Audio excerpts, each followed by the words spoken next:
jadi mandu along dun boy hang ko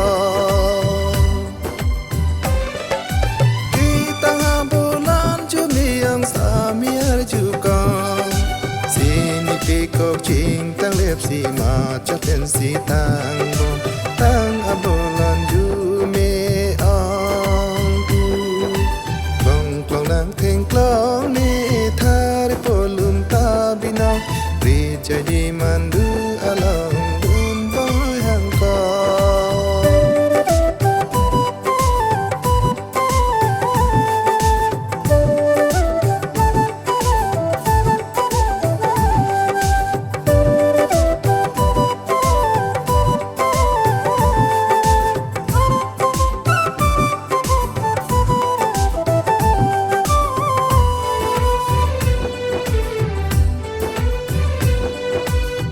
Wing pong sinang but kong kor mandu along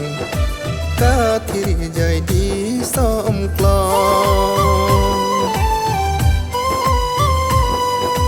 cha wing pong sinang but kong kor mandu along ka thiri jai di som klong jurani dambom kai kilala son nang tanang lo de ang ro ri jadi along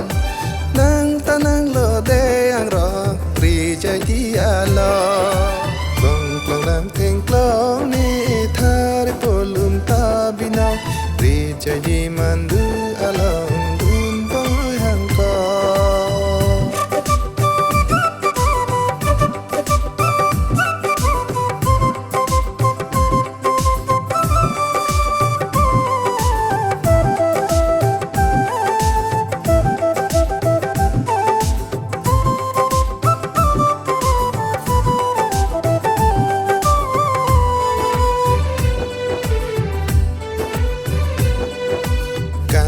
pijo pen pipi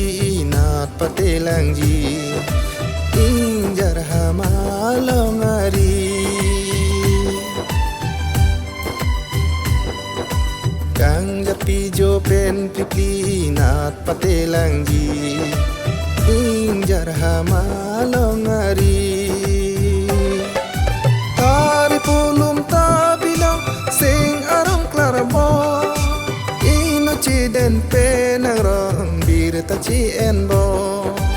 ino chi den pe nang rong bir ta chi en bo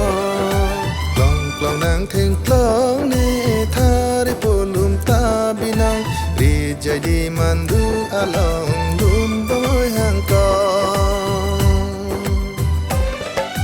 kita bulan cumi yang samiar juga